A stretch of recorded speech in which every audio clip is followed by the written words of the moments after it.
193cm, 몸무게 68kg, 이름은 범블씨입니다. 아버지는 테슬라의 CEO 일론 머스크입니다. 머스크는 최근 AI데이에서 인간형 로봇, 즉 휴머노이드 로봇을 직접 공개 시연했습니다. 과연 우리 일상에 또 어떤 변화로 이어질지 미리 한번 예상을 해보겠습니다. 고태봉 하이투자증권 리서치 센터장 나오셨습니다. 네, 센터장님 어서 오십시오. 네, 안녕하세요. 네. 증권가에선 테슬라 하면 우리 고태봉 센터장님 어떻게 보셨어요? 이번 AI데이 첫 인상, 이 테슬라 로봇이요. 굉장히 기대를 많이 해서 그런지 몰라도 첫인상에 조금 실망했던 부분도 있습니다. 네. 왜냐하면 작년 AI데이 때 공개됐던 컨셉이 굉장히 균형미가 있는 컨셉이었거든요. 근데 이제 보시는 것처럼 케이블이 이제 바깥으로 계속 나와 있고요. 네. 겉으로 일단 이제 매끈하게 만들어주는 겉 표면도 일단은 없어진 상태로 어떻게 보면 뼈와 근육이 다 드러나는 그런 그러네요. 형태였죠. 동작도 약간 굼뜬 것 같기도 하고. 그렇죠. 원래 시속 한 8km 정도로 뛸 수 있다라는 네. 얘기를 했기 때문에 사실 그런 속도를 기대를 했는데 보시는 것처럼 움직임이 네. 굉장히 좀 더디고 좀 어딘가 조금 이제 부족해 보이죠. 그래서 하드웨어적으로는 조금 많은 분들이 좀 실망하셨던 분도 있습니다. 이 로봇이 메인입니까? 아닙니다.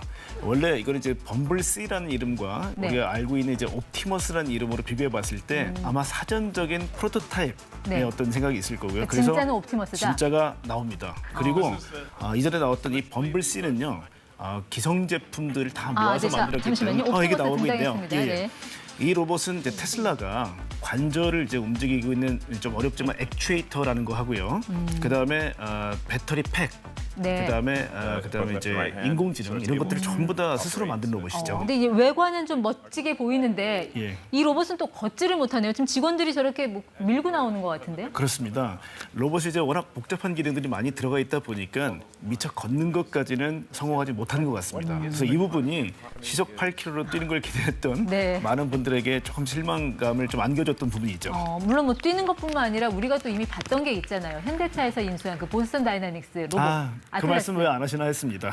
그거 왜 백덤블링하고 뭐 예. 춤도 추고 굉장히 현란했잖아요. 이거가 비교해서 더 시장에서 약간 혹평이 나오지 않았나 싶은데 예, 지금 저도- 보면 혹평과 호평이 공존을 하고 있어요. 이 센터장님은 어느 쪽이신가요? 저는 일단 호평 쪽에 가깝습니다. 왜 그러냐면 보시는 아틀라스는 하드웨어 쪽에서는 세계 최고의 로봇 회사입니다. 그리고 오랜 기간 동안 이 하드웨어를 진화시켰던 네. 회사이고요. 또 그다음에 이제 유압 실린더, 유압이 들어갔기 때문에 굉장히 힘이 좋은 로봇입니다. 네. 반면에 좀 아쉬운 거는 외부에서 사람들이 컨트롤 해주지 않으면 기능을 발휘하기 좀 어렵죠. 그 말씀은 이번에 옵티머스는 뭔가 그 한계를 뛰어넘었다라는 건가요? 정확히 보셨습니다. 왜냐하면 10년 정도 준비 기간을 가졌던 테슬라의 자동차 예. FSD라는 이제 시스템이 있죠. 그 FS는 자율주행 시스템. 그렇죠. 자율주행을 하기 예. 때문에 자동차가 세상을 바라보는 시각이라든지 아니면 플래닝 해서 앞으로 어떻게 움직여야 장애물을 회피하고 갈 수 있을까라는 그런 AI, 즉 브레인입니다. 두뇌인데 그게 로봇에 그대로 차용이 됐죠. 그러면 어떤 일을 할 수 있나요, 로봇이? 그래서 로봇이 지금까지는 왜 이렇게 휴머노이드 로봇이 현란하게 움직이는데 작업을 못할까라는 고민 많이 하셨지만 보시는 것처럼 물건을 파지합니다. 파지요? 파지라는 건 물건을 잡는 행위죠.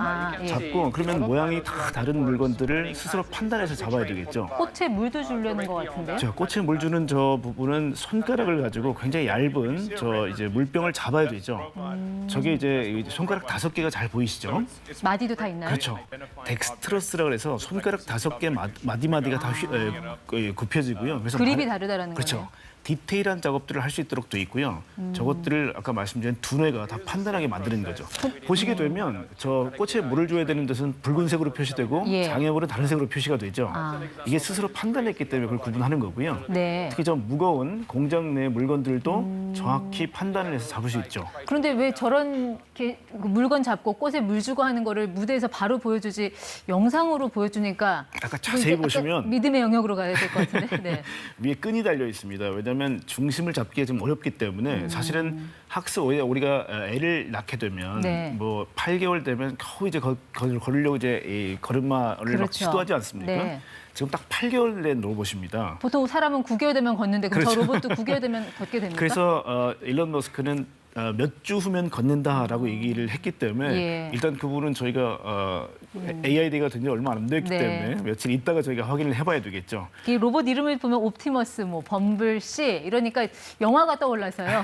트랜스포머 이것도 뭔가 머스크의 메시지가 있는 걸까요? 맞습니다. 이게 보시게 되면 사이버트론이라는 이제 전쟁에서 디셉트론이라는 악당과 오토봇이라는 어떻게 보면 변신 로봇. 그렇죠. 네. 선한 로봇들이죠. 근데 오토봇에서 의미하는 것처럼 오토가 로봇이 되는 게 오토봇이죠. 자동차가 로봇이 로봇이죠. 되는 거. 그렇죠. 예. 그래서 테슬라가 아마 굉장히 자기들 컨셉과 맞다고 생각한 것 같습니다. 그래서 아까 얘기했듯이 이 범블비를 아마 제 생각 왜 범블C라고 얘기했는지는 모르겠지만 이제 그렇게 해서 트랜스포머의 옵티머스가 대장이거든요. 그래서 옵티머스가 아마 양산 모델이 되지 않나 이렇게 생각합니다. 머스크는 그동안 고도화해온 그 자율주행 기술을 이제 로봇에 접목을 시키면 이 로봇이 맞습니다. 뭔가 더 큰 일을 해낼 수 있다고 믿는 것 같은데 맞습니다. 자율주행은 그냥 물건을 인식하고 회피하면 그만이지만 로봇이라는 거는 인지하고 판단하는 영역까지 가야 되는 거잖아요. 그거 너무 맞습니다. 단순하게 보는 거 아닐까요? 그건? 아닙니다. 로봇이 훨씬 어려운 게 바퀴로 달리는 자동차 같은 경우는 굉장히 안정적으로 땅바닥에 깔려서 가지만 네.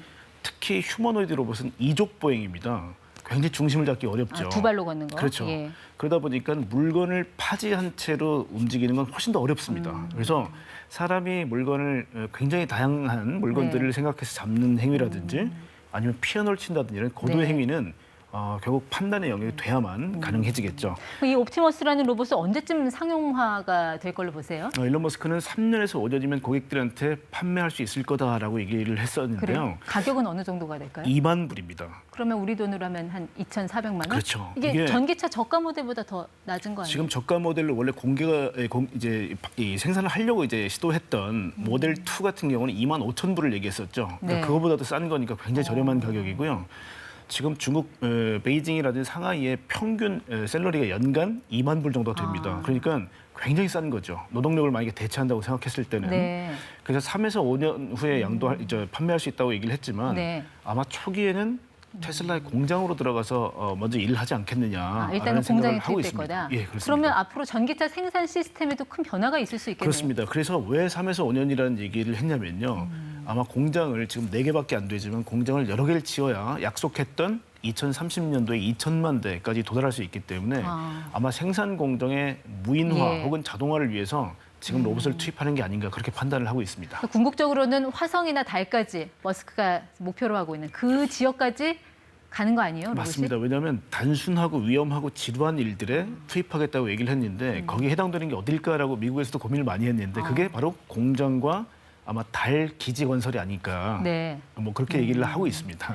국내에 워낙 이 테슬라 주주분들이 많아서 그분들이 좀 궁금해한 걸 여쭈면은 주가에는 어떨까? 이게 테슬라는 뭔가를 발표하면 주가가 떨어져서 앞으로 시장에 어떤 영향이 있을 걸로 보세요? 근데 이번에 얘기한 게 이제 로봇뿐만이 아니라 자율주행에 관련돼 있는 시스템이 플래닝을 하고 결국은 프레딕션, 즉 예측하고 계획하는 것까지 영역이 이 성장한 거를 봤고요.